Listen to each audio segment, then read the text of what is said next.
Parliament central హాల్లో NDA ఎంపీలు నేతలు సమావేశమయ్యారు. ముందుగా బీజేపీ ఎంపీ మీటింగ్, తర్వాత ఎన్డీఏ పక్ష సమావేశం ఉండబోతోంది. మరి కాసేపట్లో మోదీని సభాపక్ష నేతగా ఎన్నుకొనున్నారు నేతలు. సమావేశానికి బీజేపీ పాలిత రాష్ట్రాల సీఎంలు, డిప్యూటీ సీఎంలు కూడా హాజరయ్యారు. ఎన్డీఏ మీటింగ్ కి ముందు టీడీపీ ఎంపీలతో చంద్రబాబు కూడా సమావేశమయ్యారు. జేడీయూ ఎంపీలతో నితీష్ భేటీ అయ్యారు. ప్రాధాన్యత అంశాలపై చర్చ జరిగినట్లు తెలుస్తోంది.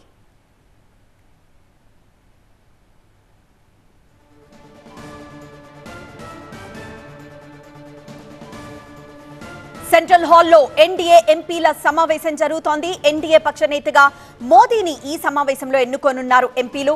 ఎంపీలను ఉద్దేశించి నరేంద్ర మోదీ మాట్లాడనున్నారు. తర్వాత ఎన్డీఏ నేతలతో కలిసి రాష్ట్ర భవన్ కు మోదీ వెళ్లబోతున్నారు. ప్రభుత్వ ఏర్పాటుకు ఆహ్వానించాలని ఎన్డీఏ నేతలు అక్కడ రాష్ట్రపతిని కోరనున్నారు. ఎల్లుండి సాయంత్రం 6 గంటలకు ప్రధానిగా మోదీ ప్రమాణం చేయనున్నారు. ఇక చంద్రబాబు, పవన్, నితీష్, షిండే, కుమారస్వామి సహా ఎన్డీఏ కూటమి ముఖ్య నేతలంతా ఢిల్లీలోనే ఉన్నారు. బీజేపీ పాలిత రాష్ట్రాల సీఎంలు, డిప్యూటీ సీఎంలు కూడా ఢిల్లీలోనే ఉన్నారు. ఈసారి కూటమిలో మిత్రపక్షాలకు ప్రాధాన్యత పెరిగింది. సో మంత్రి పదవులపై ప్రస్తుతం ఉత్కంఠ కొనసాగుతోంది. ఎవరి వైపు నుంచి ఎలాంటి డిమాండ్స్ ఉన్నాయనేదే ఇప్పుడు ఆసక్తికరంగా మారింది. ఏపీకి సంబంధించిన అంశాల్లో ఎంపీలంతా ఏకతాటిపై ఉండి ఎలా మాట్లాడాలి, అవసరమైన పనులు ఎలా సాధించుకోవాలి, ఏ విషయాల్లో డిమాండ్లు చేయాలనే దానిపై పార్టీ నేతలకు దిశానిర్దేశం చేశారు చంద్రబాబు. ఇక పవన్ కళ్యాణ్ కూడా ఇవాల్టి ఎన్డీఏ సమావేశానికి హాజరయ్యారు. కేంద్రం నుంచి సాధ్యమైనంత సాయం ఏపీకొచ్చేలా చూస్తామని ధీమాగా ఉన్నారు.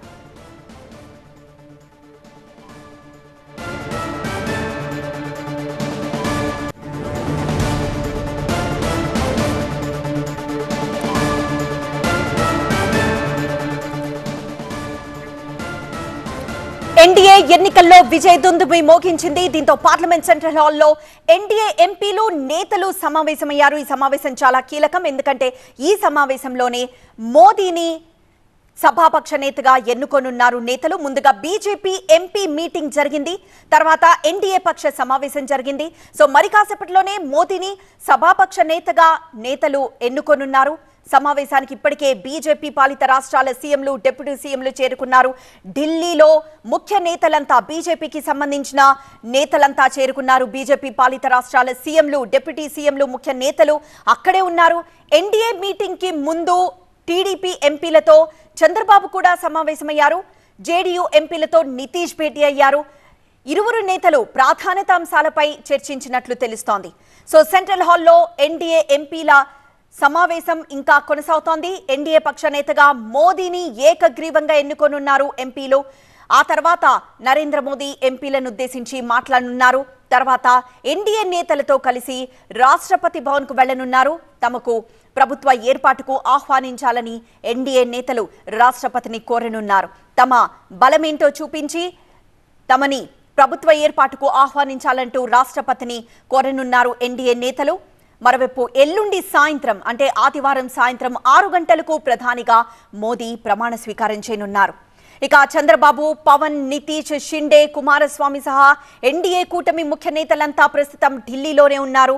బీజేపీ పాలిత రాష్ట్రాల సీఎంలు, డిప్యూటీ సీఎంలు కూడా ఢిల్లీలోనే ఉన్నారు. అయితే ఈసారి కూటమిలో మిత్రపక్షాలకు ప్రాధాన్యత పెరిగింది.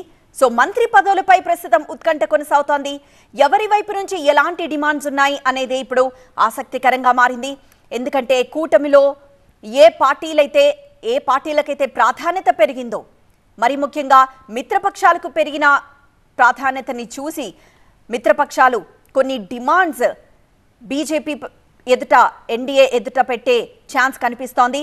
ఎలాంటి డిమాండ్స్ ఉన్నాయనేది ఇప్పుడు ఆసక్తికరంగా మారింది. సో ఏపీకి సంబంధించిన అంశాల్లో ఎంపీలంతా ఏకతాటిపై ఉండి ఎలా మాట్లాడాలి, అవసరమైన పనులు ఎలా సాధించుకోవాలి అనే దానిపైనే పార్టీ నేతలకు దిశానిర్దేశం చేశారు చంద్రబాబు. అయితే ఇప్పటికే కొన్ని వార్తలైతే బయటకు వచ్చాయి.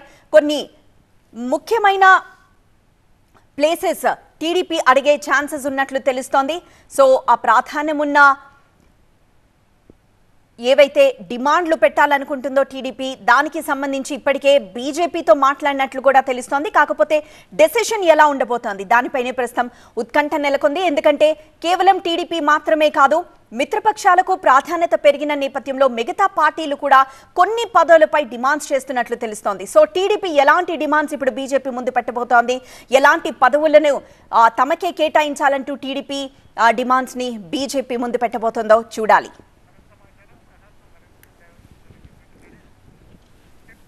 మరింత సమాచారం అసోసియేట్ ఎడిటర్ మహాత్మా లై ద్వారా అందిస్తారు. మహాత్మా,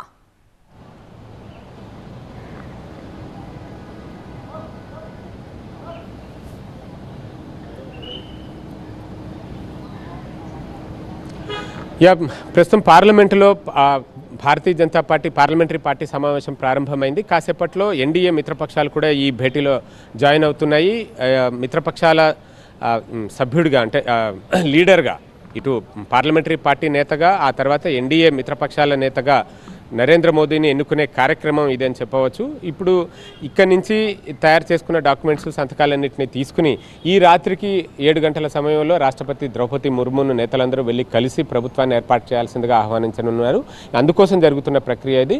ఇదంతా ఒకవైపు జరుగుతుంటే మరొక వైపు మిత్రపక్షాలకు ఎవరెవరికి ఎంతెంత వాటా ఇవ్వాలి అంటే ఇటు కేంద్ర మంత్రివర్గ కూర్పులో వారి భాగస్వామ్యం ఎంత ఉండాలి ఏంటి అన్న దాని మీద కూడా మరొకవైపు ప్యారలల్గా చర్చలు జరుగుతున్నాయి. ఆ క్రమంలో ఇటు తెలుగుదేశం కానీ అటు నితీష్ కుమార్ కానీ తమ డిమాండ్లు ఏంటి అన్న విషయంలో మనకు అందుతున్న సమాచారం ప్రకారం పర్టిక్యులర్గా మంత్రి పదవుల విషయంలో ఎటువంటి డిమాండ్లు చేయట్లేదు. బీజేపీ అధినాయకత్వం ఎన్ని ఇచ్చినా తీసుకుందామని, ఏది ఇచ్చినా ఏ శాఖ ఇచ్చినా తీసుకుందామన్న అభిప్రాయంతో ఉన్నట్టుగా తెలిసింది. కానీ రాష్ట్ర ప్రయోజనాల విషయానికి వచ్చేసరికి మాత్రం గట్టిగా పట్టుబట్టి తాము అనుకున్నవి సాధించాలి అన్న ఒక ఉద్దేశంతో చంద్రబాబు నాయుడు తెలుగుదేశం పార్టీ నాయకత్వం ఉన్నట్టుగా మనకు అర్థమవుతుంది. ముఖ్యంగా రాష్ట్రానికి చూసుకుంటే అమరావతి రాజధాని నిర్మాణానికి కేంద్ర ప్రభుత్వ సహాయం ఖచ్చితంగా కావాల్సి ఉంటుంది.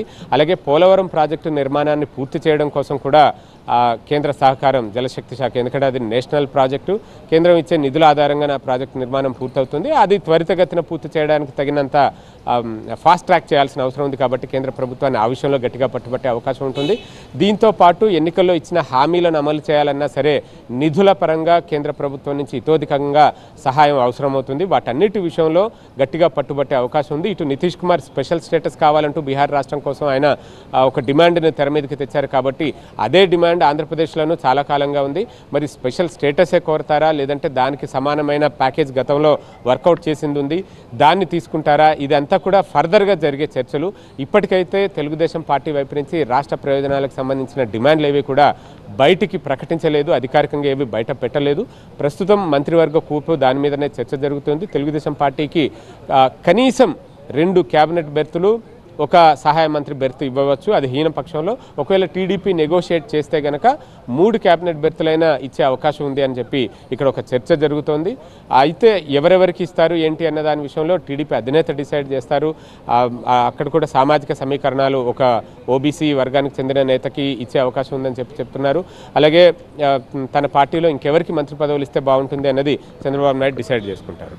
కానీ ప్రస్తుతం అయితే ప్రభుత్వ ఏర్పాటుకు సంబంధించిన ప్రక్రియ జరుగుతుంది. ఈ నెల 9వ తేదీన ఆదివారం సాయంత్రం 6 గంటలకు కొత్త ప్రభుత్వం కొలువుదీరుతుంది. ప్రధానమంత్రిగా నరేంద్ర మోదీ 3వసారి ప్రమాణ స్వీకారం చేయబోతున్నారు.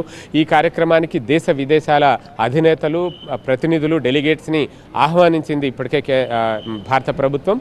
వారిలో చాలామంది రావడానికి సుముఖత కూడా వ్యక్తం చేశారు. సో ఈ పరిస్థితుల్లో 3వసారి ప్రమాణ స్వీకార వేదికని రాష్ట్రపతి భవన్ కాకుండా మరొక చోట నిర్వహించాలని చెప్పి భావించినట్టుగా మనకు సమాచారం అందుతోంది. ఆ క్రమంలో కర్తవ్య పథ్, రిపబ్లిక్ డే పరేడ్ జరిగే కర్తవ్య పథ్లో నిర్వహిస్తారా లేదు అంటే G20 వేడుకల్ని ఘనంగా నిర్వహించిన భారత మండపంలో నిర్వహిస్తారా అన్నది మరికొద్దిసేపట్లోనే మనకు ఒక స్పష్టత రానుంది. ప్రస్తుతం పార్లమెంట్ సెంట్రల్ హాల్లో ఈ వెనకాల కనిపిస్తున్న భవంతిలోనే సెంట్రల్ హాల్ ఉంది, పాత పార్లమెంట్ భవనం.